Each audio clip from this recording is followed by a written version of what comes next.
성도 여러분 안녕하세요. 오늘도 주 안에서 감사와 기쁨이 넘치는 하루 되시기를 빕니다. 그러면 사도신경으로 우리의 신앙을 고백하며 4월 28일 아침 예배를 하나님께 드리겠습니다. 나는 전능하신 아버지 하나님 천지의 창조주를 믿습니다. 나는 그의 유일하신 아들 우리 주 예수 그리스도를 믿습니다.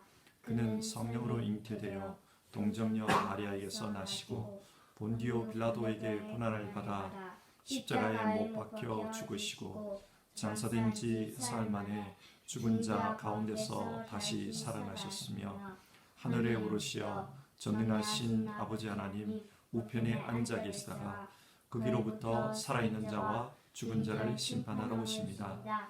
나는 성령을 믿으며 거룩한 공교회와 성도의 교제와 죄를 용서받는 것과 몸의 부활과 영생을 믿습니다. 아멘. 찬송가 292장, 옛날 찬송가로는 415장입니다. 주 없이 살 수 없네. 1절 부르고 같이 기도하겠습니다.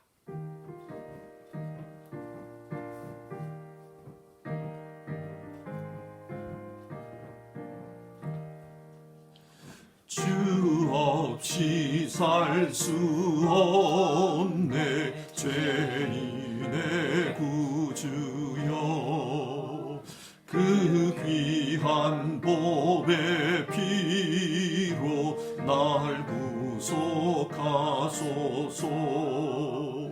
구주의 사랑으로 흘리신 보혈이 내 소망 나의 위로 내 영광 됩니다. 같이 기도하겠습니다.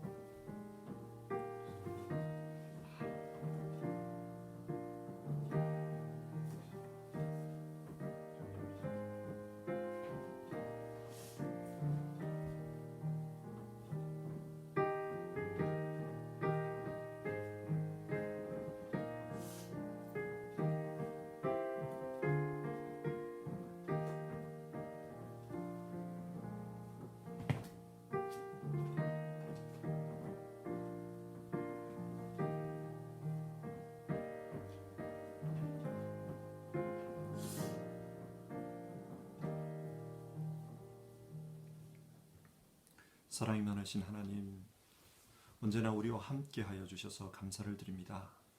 오늘도 우리에게 새로운 한날을 허락해 주셨는데 이 하루의 삶, 주님 안에서 새로운 삶을 살게 하시고 하나님의 영광을 위하여 또 우리 인생에 정말 하나님이 주시는 사명을 감당하며 그렇게 살아가는 오늘 하루 되게 하옵소서. 하나님, 예배하는 모든 분들 심령 가운데 임재하여 주시고 또 지혜를 주셔서 하나님의 뜻을 깨닫게 하시고 또 하나님께서 그 의지를 강건케 하여 주셔서 오늘 하루도 주님과 함께 주님의 뜻을 이루며 살아가는 우리 모두 되게 하여 주옵소서. 우리 주님 예수님의 이름으로 기도드립니다. 아멘. 오늘 우리에게 주어진 하나님의 말씀은 구약성경 역대상 13장 1절부터 14절까지 말씀입니다. 구약성경 역대상 13장 1절부터 14절까지 말씀을 한 절씩 교독해서 읽겠습니다. 13장 1절입니다. 다윗이 천부장과 백부장 곧 모든 지휘관과 더불어 의논하고 다윗이 이스라엘의 온 회중에게 이르되 만일 너희가 좋게 여기고 또 우리 하나님 여호와께로 말미암았으면 우리가 이스라엘 온 땅에 남아 있는 우리 형제와 또 초원이 딸린 성읍의 산 제사장과 레위 사람에게 전령을 보내 그들을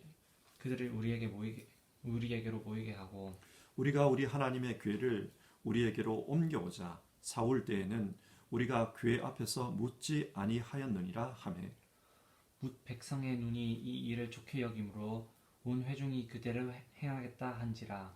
이에 다윗이 애굽의 시홀 시내에서부터 하맛 으기까지 온 이스라엘을 불러 모으고 기럇 여아림에서부터 하나님의 교회를 메어 오고자 할세.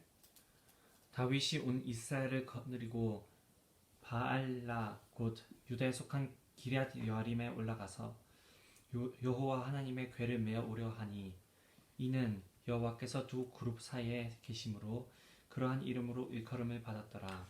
하나님의 궤를 새 수레에 싣고 아비나답의 집에서 나오는데 우사와 아히오는 수레를 몰며 다윗과 이스라엘 온 무리는 하나님 앞에서 힘을 다하여 뛰놀며 노래하며 수금과 비파와 소고와 재금과 나팔로 연주하니라. 기돈의 다장마당에 이르러서는 소들이 뛰므로 우사가 손을 펴서 궤를 붙들었더니 우사가 손을 펴서 궤를 붙듦으로 말미암아 여호와께서 진노하사 치심에 그가 거기 하나님 앞에서 죽으니라. 여호와께서 우사의 몸을 찢으셨으므로 다윗이 노하여 그곳을 베레스 우사라 부르니 그 이름이 오늘까지 이르니라. 그날에 다윗이 하나님을 두려워하여 이르되 내가 어떻게 하나님의 궤를 내 곳으로 오게 하리요 하고 다윗이 궤를 옮겨 자기가 있는 다윗성으로 메어 드리지 못하고 그 대신 가드 사람 오벳 에돔의 집으로 메어 가니라. 하나님의 궤가 오벳에돔의 집에서 그의 가족과 함께 석 달을 있으니라. 여호와께서 오벳에돔의 집과 그의 모든 소유에 복을 내리셨더라. 아멘. 오늘 본문은 다윗이 언약궤를 예루살렘으로 옮겨올 때에 일어난 한 사건에 대한 이야기입니다. 여러분, 언약궤가 무엇입니까? 언약궤는 십계명이 기록된 돌판을 넣어둔 상자입니다. 그런데 왜 이 상자를 언약궤라고 부를까요? 이 돌판은 하나님과 이스라엘 사이에 맺어진 언약의 상징이기 때문입니다. 출애굽기를 보면 하나님께서 시내산에서 이스라엘 백성과 언약을 맺습니다. 이제부터 나는 너희의 하나님이 되고 너희는 내 백성이 될 것이다. 이 말을 좀 쉽게 풀이하면 Ich bin dein, du bist mein 그런 이야기입니다. 그러니까 하나님과 이스라엘은 이제 분트가 되었습니다. 그래서 하나님은 자기 백성에게 앞으로 살면서 지켜야 할 의무를 말씀해 주십니다. 그것이 바로 십계명입니다. 이 십계명은 한마디로 하나님과의 계약서입니다. 하나님의 백성이 되었으니 이렇게 살아야 된다. 그 계약이 기록되어 있습니다. 그래서 십계명을 넣어둔 이 상자를 언약궤라고 그렇게 부릅니다. 이 언약궤에서 중요한 부분은 덮개입니다. 언약궤의 덮개는 두 천사가 날개를 펴고 있는 그런 모양인데 이곳은 하나님께서 임재하시는 장소입니다. 무슨 말입니까? 하나님은 어디든지 계십니다. 그런데 이제 이스라엘의 하나님이 되기로 약속하셨기 때문에 이 언약궤가 있는 곳에 하나님이 함께 있겠다는 말씀입니다. 하나님은 자기 백성과 함께 하시기로 약속했습니다. 언약궤는 하나님이 함께 계신다. 그것을 상징합니다. 임마누엘의 상징입니다. 그런데 다윗이 이 언약궤를 예루살렘으로 가져오겠다는 것은 지금 이 언약궤가 다른 데 있다는 뜻입니다. 그러면 언약궤가 어디에 있습니까? 원래 언약궤는 하나님의 백성 가운데 있어야 합니다. 그런데 엘리 제사장 시절 블레셋과 전쟁을 하면서 이 언약궤를 블레셋에게 뺏겨버립니다. 언약궤를 뺏겼다는 말은 비유해 보면 이런 거예요. 우리가 집을 계약합니다. 그러면서 계약서를 썼는데 그 계약서를 잃어버렸다는 뜻과 같습니다. 그래서 무슨 일이 생겼을 때 이 집이 내 집이다 주장할 근거가 없어요. 이스라엘은 이제 더 이상 우리는 하나님의 백성입니다 이렇게 주장할 근거가 없어진 것입니다. 그런데 왜 엘리 제사장 때 이 언약궤를 빼앗겼을까요? 단순한 군사력의 문제가 아닙니다. 이스라엘 백성이 하나님을 떠나버렸습니다. 그래서 하나님과의 언약이 깨어져 버렸습니다. 하나님과의 언약이 깨어져 버렸는데 언약궤만 있는 것이 무슨 의미가 있겠습니까? 그래서 하나님은 이 언약궤를 빼앗기게 만들어 버린 겁니다. 이렇게 빼앗긴 언약궤는 블레셋의 다곤 신전에 놓여집니다. 그런데 그곳에서 이상한 일이 벌어져요. 하루는 가보니까 다곤 신상이 이 언약궤 앞에 엎드려져 있었습니다. 블레셋 사람들은 이것을 보면서 기분이 좋지 않았지만 우연히 이런 일이 일어났겠지 그렇게 생각을 했습니다. 그런데 다음에 또 가보니까 다곤 신상이 엎드려져 있을 뿐만 아니라 그 목이 부러져 있었습니다. 이것은 마치 다곤 신상이 하나님께 심판을 받아 굴복한 그런 모습이었습니다. 그래서 블레셋 사람들은 이제 두려워하기 시작합니다. 근데 그게 끝이 아니었어요. 블레셋 전역에 전염병이 창궐해서 많은 사람이 죽습니다. 그러자 블레셋 사람들은 이 언약궤 때문에 이 땅에 재앙이 임한다. 그렇게 생각했고 그래서 언약궤를 이스라엘로 돌려보냅니다. 이렇게 언약궤는 블레셋 땅에서 이스라엘로 다시 돌아옵니다. 블레셋에서 가장 가까운 그 유대 땅 기럇 여아림의 아비나답 집에 이 언약궤를 모시게 됩니다. 이때가 선지자 사무엘이 다스리던 때였습니다. 무슨 의미입니까? 사무엘이 다스릴 때 하나님과 이스라엘 백성의 언약이 다시 회복되었다는 뜻입니다. 그런데 사울이 왕으로서 다스릴 때 또 문제가 생겨요. 이 시기에 성경은 언약궤에 대해서 아무런 말씀도 하지 않습니다. 무슨 뜻이냐? 언약궤가 방치되어 있다는 뜻입니다. 그러니까 사울은 이 하나님과의 언약에 관심이 없었고 하나님의 임재에 대해서 별로 생각이 없었던 것입니다. 자, 이런 상황에서 다윗이 언약궤를 예루살렘으로 옮겨오려고 합니다. 자, 그러면 다윗은 왜 언약궤를 옮겨오려고 할까? 오늘 본문 3절은 이렇게 말씀합니다. 우리가 우리 하나님의 궤를 우리에게로 옮겨오자 사울의 때에는 우리가 궤 앞에서 묻지 아니하였느니라 하매.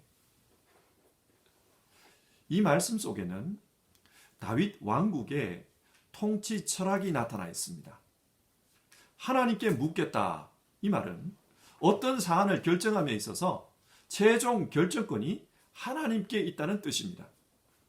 다윗은 지금 하나님의 주권을 인정합니다. 하나님께서 이 나라의 왕이십니다. 그리고 하나님께서 말씀하시는 대로 나라를 다스리겠습니다. 그런 뜻입니다. 자, 다윗이 이런 생각을 하자 사람들이 어떤 반응을 보입니까? 4절입니다. 뭇 백성의 눈이 이 일을 좋게 여김으로 온 회중이 그대로 행하겠다고 한지라. 이스라엘 백성들 역시 하나님과의 언약 관계 속에서 사는 것, 이것을 좋아했습니다. 우리도 그대로 하겠다. 언약대로 살겠다고 약속한 것입니다.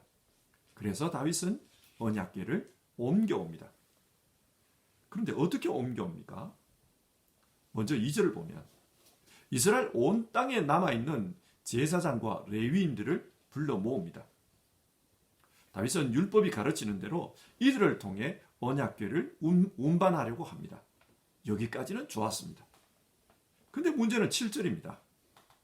7절 하나님의 궤를 새 수레에 싣고 아비나답의 집에서 나오는데 모세 율법에 따르면 언약궤를 옮길 때 먼저는 해달의 가죽으로 그 언약궤를 덮어야 합니다. 하나님의 영광을 사람들이 보게 해서는 안 됩니다. 해달 가죽으로 덮어야 합니다. 그리고 레위 지파 그 고핫 자손들이 이 언약궤를 옮기는 그 장대를 고리에 끼워서 그래서 메고 옮겨야 합니다. 그런데 사람들이 지금 새 수레에 언약궤를 싣고 옮기려고 합니다. 마치 짐을 옮기듯이 그렇게 옮기려고 한 거예요. 왜 사람들이 언약궤를 이렇게 옮기려고 했을까? 먼저는 율법을 몰랐기 때문입니다. 또 하나는 편리하기 때문입니다. 기럇 여아림과 예루살렘의 그 거리는 약 13km 정도 떨어져 있습니다. 그러니까 메고 오기에는 불편함이 있어요.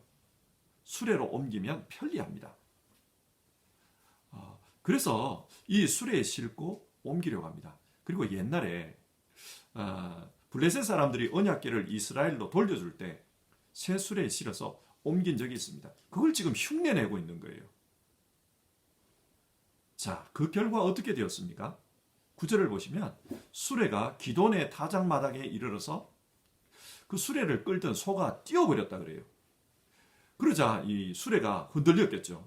그래서 궤가 떨어질 것 같아서 궤를 운반하던 우사가 급한 마음에 손으로 그 궤를 붙들었다는 겁니다. 그 순간 하나님이 진노하셔서 우사를 치셨다. 그래서 그 자리에서 우사가 찢어져 죽었다. 성경은 그렇게 말합니다. 다윗의 입장에서 생각해 보면 참 난감한 일이 벌어진 겁니다.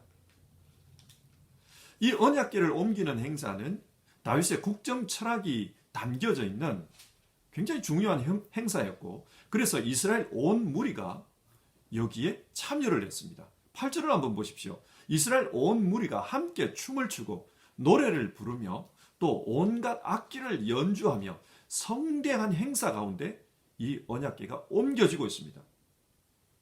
모든 사람이 다 그걸 보고 있어요. 그런데 운반하던 담당자가 죽어버린 겁니다. 여러분, 이것이 그 행사에 참여한 사람들에게 어떻게 비쳤을까요? 불길한 징조로 비쳤을 겁니다. 다윗은 화가 났습니다. 동시에 하나님께 두려웠습니다. 그래서 12절을 보면 그날에 다윗이 하나님을 두려워하여 이르되 내가 어떻게 하나님의 궤를 내 곳으로 오게 하리요 하고. 자, 이런 질문을 한번 해봅시다. 왜 하나님께서 이런 불행한 일이 일어나게 했을까요? 다윗의 국정 철학이 잘못되었습니까? 하나님의 주권을 인정하고 하나님이 이스라엘의 왕이시니까 나는 하나님 앞에 여쭙고 시키는 대로 나라를 운영하겠습니다. 여러분, 이게 잘못된 겁니까? 그렇지 않습니다. 그러면 언약궤를 운반하는 방법이 잘못되어서 하나님께서 이렇게 진노하셔서 크게 치신 것일까요? 그럴 수 있습니다. 그런데 그 다음 장면을 보면 단순하게 잘못된 방법으로 옮겼기 때문에 이렇게 된 건 아닌 것 같아요. 13절을 보시면 다윗이 궤를 다윗 성이 아니라 가드 사람 오벳 에돔의 집으로 옮겼다고 합니다. 만약 궤를 옮기는 방법이 잘못돼서 이런 사고가 났다면 방법을 고쳐서 다시 옮기면 됩니다. 그런데 다윗은 방법을 고칠 생각을 하지 않고 궤를 모시는 장소 자체를 바꿔버렸습니다. 예루살렘에서 오벳 에돔의 집으로 바꿔버렸습니다. 이것이 무엇을 의미할까요? 여러 신학자들은 다윗이 언약궤를 예루살렘으로 옮기려 한 데는 고도의 정치적인 계산이 깔려 있었다. 그렇게 설명합니다. 어느 정권이든지 정권이 지속되기 위해서는 그 정권의 정당성과 또 정통성이 필요합니다. 언약궤는 시내산 언약의 상징입니다. 이스라엘은 이 언약을 통해 한 국가로서 출발을 한 것입니다. 그러니 이 언약궤가 예루살렘에 있다는 것은 다윗 왕국이 이스라엘의 정통성을 물려받았다. 그 뜻이 됩니다. 이스라엘이 출발할 당시에 그 정통성의 상징, 그 언약궤가 여기에 있다. 그러니까 다윗 왕국이 정통성이 있다. 그 뜻이 되는 겁니다. 그리고 다윗이 이렇게 말할 수 있어요. 하나님의 임재가 여기에 있다. 하나님이 지금 우리를 다스리고 있다. 그리고 그 하나님의 통치를 나 다윗이 대리하고 있다. 이렇게 주장하면 다윗 정권의 정당성이 부여됩니다. 정통성과 정당성을 확보할 수 있는 겁니다. 뿐만 아니라 하나님의 언약궤가 이 예루살렘에 있으면 이스라엘 백성들이 매년 절기 때마다 예루살렘을 찾아와야만 합니다. 그러면 하나님을 섬기는 백성들은 다윗 정부에 가까워질 수밖에 없습니다. 여러 가지 이득이 있습니다. 그래서 다윗은 이 언약궤를 예루살렘으로 옮겨오려고 했다는 것입니다. 그런데 이런 다윗의 행동에 대해 하나님은 어떻게 응답을 한 것입니까? 베레스 우사, 하나님께서 우사를 치셨습니다. 여기서 치다라는 뜻의 단어 베레스는 하나님께서 이스라엘 백성과 시내산 언약을 맺을 때에도 자주 등장하는 단어입니다. 하나님께서는 시내산 주변에 선을 그어놓고 만약 이 선을 넘어오면 그것이 사람이든지 짐승이든지 다 치시겠다고 말씀하셨습니다. 하나님의 영광에 함부로 근접하지 말라는 뜻입니다. 그때 치겠다, 그 단어가 바로 베레스입니다. 그러니까 오늘 본문에서 이 단어를 다시 한번 해석해 봅시다. 무슨 뜻입니까? 선을 넘었다는 거예요. 하나님의 영광을 깼다는 겁니다. 어떤 의미에서 선을 넘었다는 것입니까? 다윗은 지금 하나님을 자기 정치에 이용하려고 한 것입니다. 다윗의 의도는 좋았습니다. 앞으로 다윗 왕국은 하나님 중심으로 정치하겠다. 의도는 좋았어요. 그런데 다윗은 하나님의 뜻대로 정치하겠다고 하면서 이 궤를 옮길 때는 정작 하나님의 뜻을 묻지 않았습니다. 하나님의 뜻을 묻겠다 그랬지만 하나님께 묻지 않았어요. 이대로 옮기면 되겠습니까? 묻지 않았습니다. 본문 1절을 보면 천부장과 백부장 같은 자신의 모든 지휘관과는 의논했다고 해요. 그리고 2절을 보면 이스라엘의 온 회중과도 의논했다고 해요. 하지만 이 문제를 두고 하나님과는 의논하지 않습니다. 우리도 이럴 수 있습니다. 신앙하면서 의도는 좋아요. 하나님의 뜻대로 살겠습니다. 의도는 좋아요.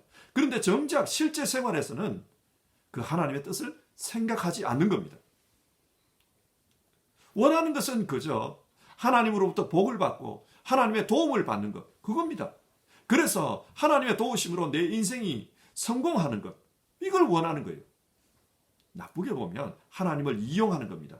우리도 이렇게 신앙할 수 있습니다. 하나님께서 여기에 대해 분노한 것입니다. 너가 지금 나를 이용하려고 드느냐? 너는 선을 넘었다. 그래서 치신 겁니다. 다윗이 이것을 깨달았어요. 하나님께서 화가 나셨구나. 그래서 다윗이 두려웠던 겁니다. 하나님이 치는 것이 두렵기 때문에 그 하나님의 임재의 상징인 이 언약궤를 다윗 성으로 모시지 않고 대신 이방인인 가드 사람 오벳 에돔의 집으로 모신 겁니다. 그런데 여러분, 하나님께서 이 오벳 에돔에게 어떻게 하십니까? 14절입니다. 여호와께서 오벳 에돔의 집과 그의 모든 소유에 복을 내리셨더라. 오벳 에돔은 자기가 이 궤를 모시고 싶어서 모신 것이 아닙니다. 그는 가드 사람이에요. 어쩌면 오벳 에돔 역시 두려웠을 것입니다. 이 궤 때문에 우리 집안에 재앙이 미치는 거 아닐까? 두려웠을 거예요. 그러나 하나님은 만복의 근원이십니다. 강제적으로 지워진 십자가지만 그 십자가를 지고 가는 구레네 시몬의 집안이 복을 받았던 것처럼 이 오벳 에돔의 집에도 복을 주셨습니다.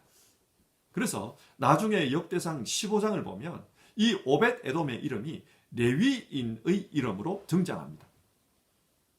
공식적으로 하나님을 모실 수 있는 사람으로 그렇게 인정이 된 겁니다. 자, 오늘 말씀을 정리해 봅시다.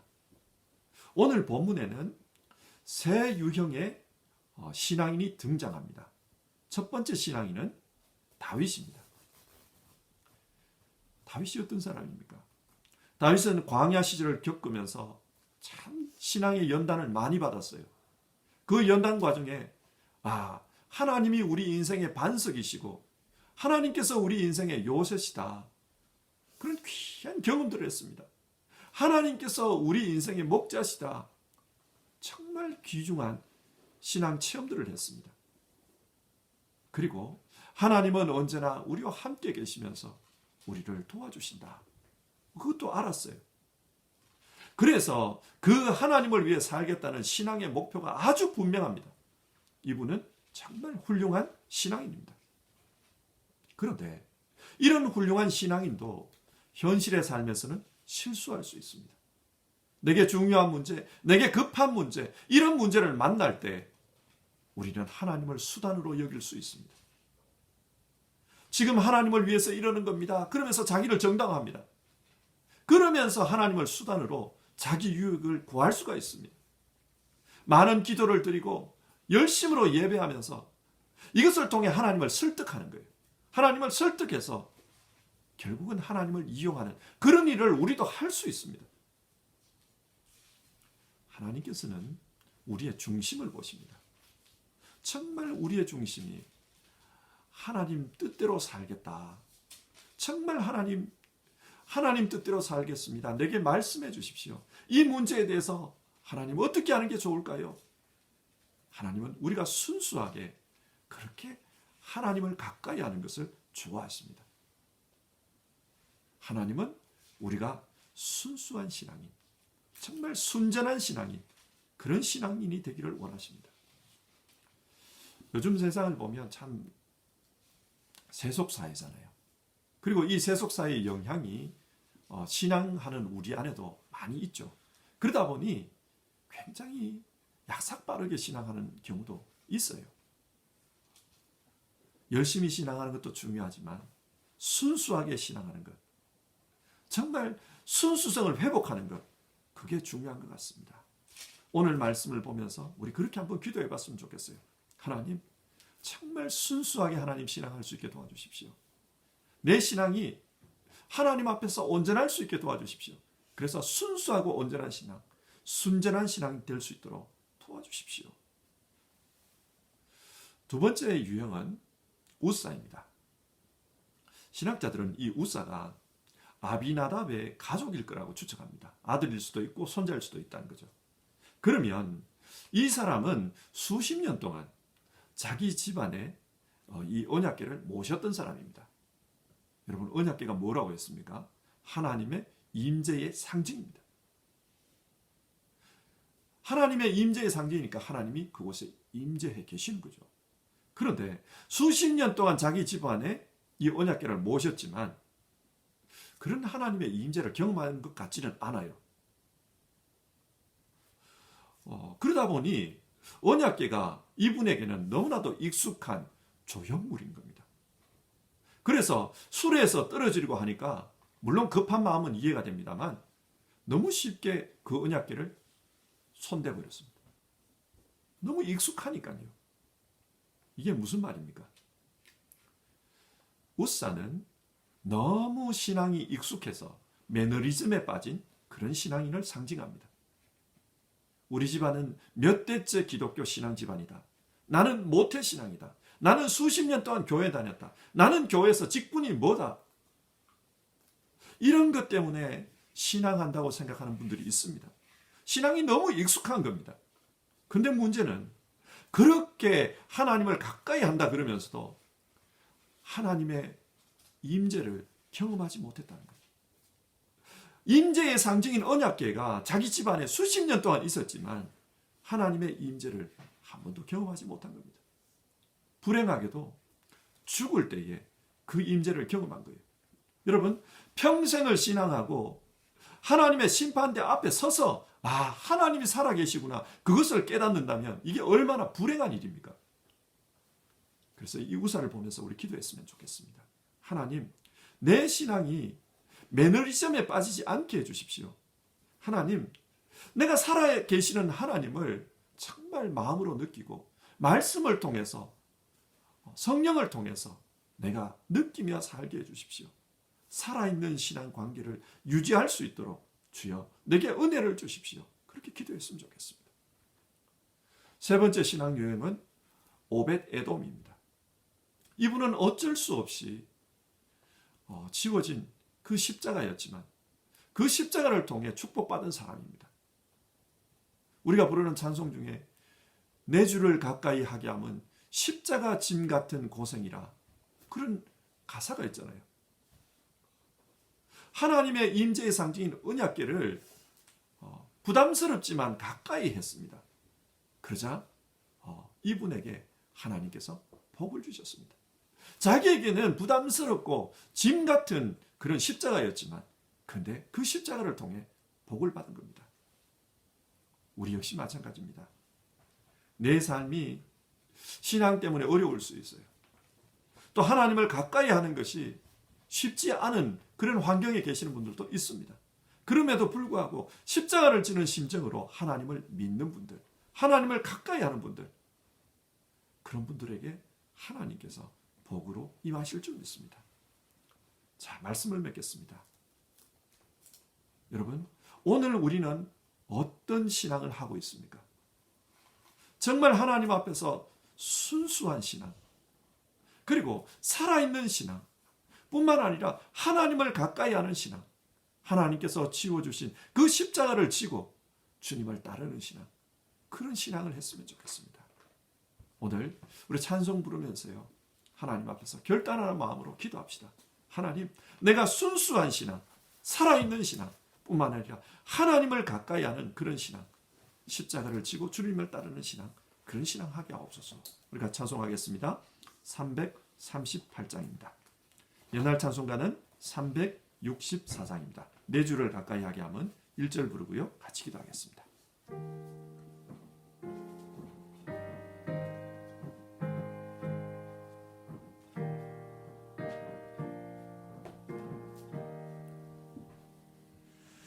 내 주를 가까이 하게 함은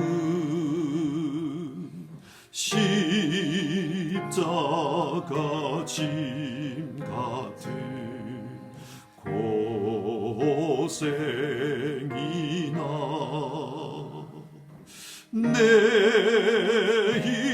일생 소원은 늘 찬송하면서 주께도 나가기 원합니다.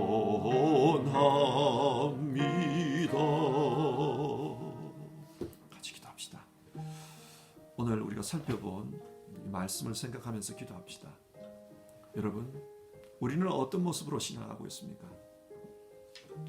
성경은 다윗의 모습을 통해 하나님 앞에서 순수하게 또 순전하게 신앙하라고 권면합니다. 다윗은 훌륭한 신앙인이었습니다. 그러나 그 훌륭한 신앙인 안에도 하나님을 이용하려고 하는 그런 본성이 숨어 있었습니다. 우리 역시 그럴 수 있습니다. 하나님 앞에서 순수하게 그리고 순전하게 신앙할 수 있게 도와주십시오. 우사를 통해 매너리즘에 빠진 신앙은 아닌지 우리를 돌아보게 만듭니다. 오랫동안 하나님을 가까이 했지만 하나님의 임재를 몰랐던 그는 하나님 앞에서 해서는 안 될 실수를 하고 말았습니다. 우리 같이 기도합시다. 하나님, 살아있는 신앙을 하게 하옵소서. 하나님을 가까이 하면서 정말 살아계신 하나님을 내가 섬길 수 있게 도와주시옵소서. 내게 은혜를 주시옵소서. 또 오베데돔을 통해서 늘 하나님을 가까이 하는 사람, 그 하나님을 가까이 하는 것이 십자가 짐 같을지라도 그렇게 그 십자가를 지고 따르는 그 신앙이 복된 신앙이다. 우리에게 그렇게 권면합니다. 그렇게 기도합시다. 하나님께서 내게 지워주신 십자가라면 이거 짊어지고 묵묵히 하나님 따를 수 있게 도와주시옵소서. 우리 예수님 따를 수 있게 도와주시옵소서. 우리 성령님 인도하시는 대로 신앙하게 하옵소서. 우리 이 기도 제목으로요, 오늘 아침 같이 기도해 봅시다.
하나님 아버지, 오늘도 성경 말씀을 통해 우리의 신앙을 돌아보고 하나님 앞에서 좀 더 온전한 신앙 생활하기를 결단하며 기도했습니다.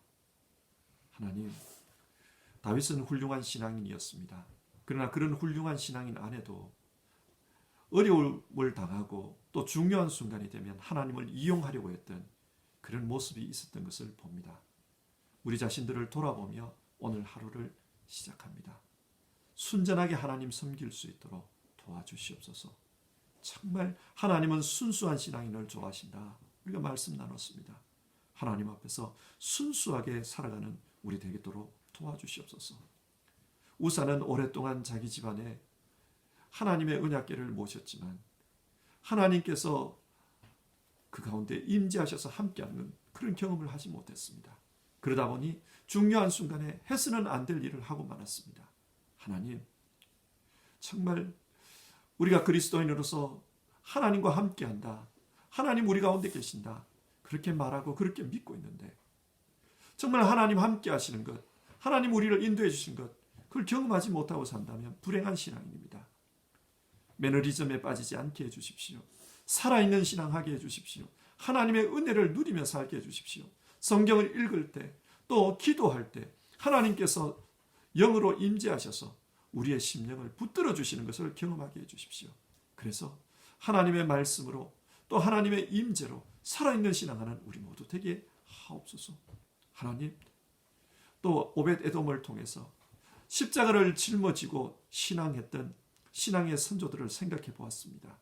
하나님, 우리에게도 짊어져야 할 일들이 주께서 그런 일들을 주셨다면 그 짐을 잘 짊어지고 주님 따라갈 수 있게 도와주십시오. 인내하는 성도님들 되게 하시고 견뎌낼 수 있도록 도와주시고, 그리고 하나님, 이 모든 것을 통해 하나님의 은혜를 축복으로 받는 우리 성도님들 다 되게 도와주십시오.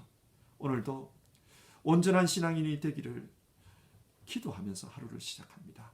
우리 성도님들 정말로 하나님 앞에서 축복받은 신앙인들 다 되게 해주십시오. 귀하신 예수님의 이름으로 기도드립니다. 아멘. 하늘에 계신 우리 아버지, 아버지의 이름을 거룩하게 하시며 아버지의 나라가 오게 하시며 아버지의 뜻이 하늘에서와 같이 땅에서도 이루어지게 하소서. 오늘 우리에게 일용할 양식을 주시고 우리가 우리에게 잘못한 사람을 용서하여 준 것 같이 우리 죄를 용서하여 주시고 우리를 시험에 빠지지 않게 하시고 악에서 구하소서. 나라와 권능과 영광이 영원히 아버지의 것입니다. 아멘.